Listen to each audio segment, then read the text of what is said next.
So as you know from the video title, this video is about why I'm leaving Sacramento. I have been in Sacramento for 8 consecutive years. What I can say good about Sacramento is that as far as like career wise, I have seen a ton of opportunity. And I've lived in different states. This has been the most success that I have seen. But it also kept me stagnant at the same time because I've had to watch 23-year-olds, 25-year-olds get the same thing that I was chasing at that age, just hand it to them, simply because it's not what you know, it's who you know. With that being said, let's touch on the racism in Sacramento, starting with my last employer that I just recently left. I'm not going to say the company's name, but I will say that the racism stemmed from the vice president, whose first name is Terry. My last name is Smith. So this vice president has never seen me in a hairstyle like this before. Granted, my hair doesn't make or break the person that I am. I think that she may have been intimidated by my hairstyle. She comes into my community where me and the resident services person office is side by side. She goes into resident services, says something to her, and I'm working, She passed by my office and didn't say anything, so I was just like, whatever. I keep working. She then comes out of resident services office, peeps into mine, just kind of like looks, and then jots back into her office. Odd, but okay. So she comes over to my office about 10 minutes later and requests documents from Miss McGuire's file. So I give her the documents, which are confidential. She doesn't have to tell me anything dealing with the documents. She persists to go back over to resident service office. About 10 minutes go by. She comes back. And this is what she says. We have been having issues with Miss McGuire for years now. Miss McGuire is not supposed to be accommodated by leaving the back door open. Let me debrief before I move forward. Miss McGuire is blonde. She just needed resident services to open the back door, so it's like a shortcut to get to the mailbox instead of walking the long way around. Resident services does nothing. She sits there for 5 hours, squat diddly, nothing.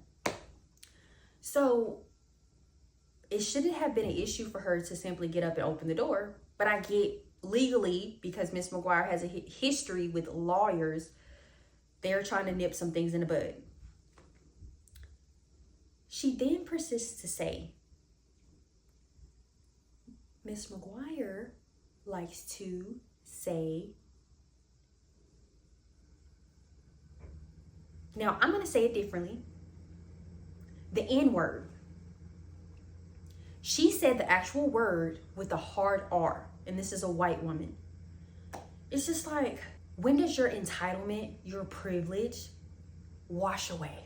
Probably after someone files a lawsuit against the company because you're racist and you have created an uncomfortable, hostile environment for Black people.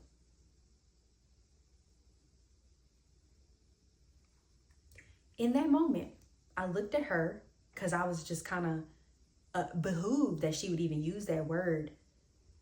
And I told her, Miss McGuire has always been nice and sweet to me. She has never said anything like that, but maybe you're showing your true colors. She didn't say anything back. She walked out of my office. The next day, I sent an email about my work environment being hostile and that I felt uncomfortable, and I let them know what happened. That's instance 1. These instances that I'm talking about are coinciding. These all happen around the same time. Incident 2. I got a P.O. box at the postal office. It's always been fine. No matter where I work at around the city of Sacramento, I've always kept the P.O. box close by my work. So I had gotten a bad vibe from the postal workers. There is just this location is just, I have never been there before. It's an older style P.O. box, mailing location, and they gave off that old stale racist vibe too. Because one day I broke my phone and I ordered a new one. I was using my backup phone, but I really wanted to get back into my iPhone. So I had my iPhone shipped to the P.O. box rather than my home, because I've had it misdelivered in the past where I had to hunt down the person who lived in an apartment. It took like a week and I didn't feel like doing that. So I shipped it. You could literally use the postal office address instead of your P.O. box address if the shipping company is telling you we don't accept P.O. boxes. So I used the postal office box address. Basically, about 3 days after it was delivered, it should have just been in my box, or I got a slip in my box letting me know, hey, it's delivered. I didn't get that. So I went, the lady who actually like does the mail or gives you, the overflow mail, she wasn't there. So I went to the counter, and the lady at the counter was just rude, outraged. She just didn't care.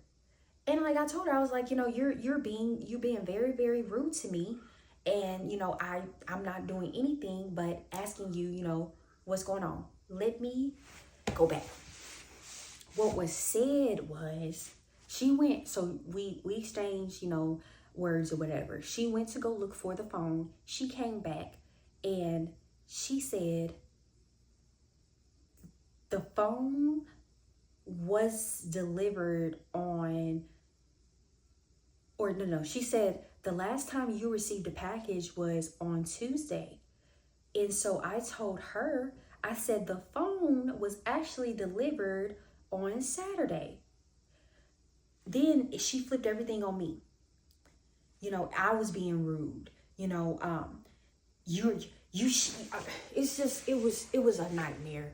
So after she flipped everything on me, granted, okay, listen to what I just told you I said. I didn't say anything bad. All I did was tell her, well, the phone was delivered on Saturday. You didn't let me finish. And, it was very rude how she said it. It was very snappy. Because she paused and she didn't have a rebuttal after she stated that the last package was delivered on Tuesday. So it was very rude. So I told her, I was like, it's very rude of you to, say it like that. I haven't done anything wrong. I'm just looking for my package. Then she goes into, I'm not working with you. I don't have to service you, and it was just like, wait, what? And there was another guy. If you so happen to see this video, please comment. So, you can give your side too, if you want. But he was standing in there too. He was getting his passport and he heard everything that was going on. He was a black man. He's not on my side because he's black. He was on my side because it was right. I didn't do anything wrong. I didn't have an attitude. You didn't want to service me. The manager comes up. She don't want to service me either. She don't want to help. She's just taking everybody to the back like I'm such a criminal, like I'm doing something wrong, and I'm trying to steal the postal packages. Then she goes on to threaten to call the police on me for trying to collect my mail at a box that I didn't pay for. Discrimination, the hatred towards black people that I have experienced, these are just two instances.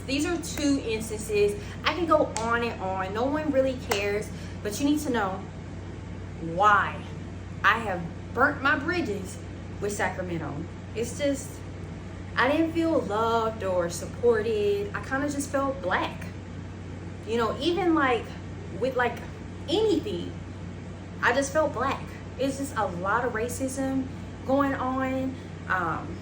I could go on and on and on, but it's time for me to get my black ass out of Sacramento and go somewhere else. So right now I'm kind of leaning towards LA. I have an interview coming up, and so we'll see how that goes. But my feelings hurt. My feelings hurt because when you work hard and someone calls or didn't call me or said the N-word in front of me, it's kind of a slap in the face, you know. It's just, you won't understand until it happens to you, you know. The racism has to stop. It has to. We're all humans. Red, yellow, black, or white, we're all precious in his sight. You think that you having a one-up on someone because they're black, that's gonna be your internal thoughts, that's what you're gonna put into the universe as energy, you probably come back out with something else. So I'm not gonna get into too much detail on that, but I'm blessed and I'm highly favored, and I cannot wait to see where my next chapter is gonna take me. And of course, I'm gonna document it, so you guys can go back and see it. Thank you so much for tuning into another one of my videos. It has been a while due to me trying to, like, you know, work through life, you know. I'm getting back into the swing of my vlog, so let's see what life has in store for me next.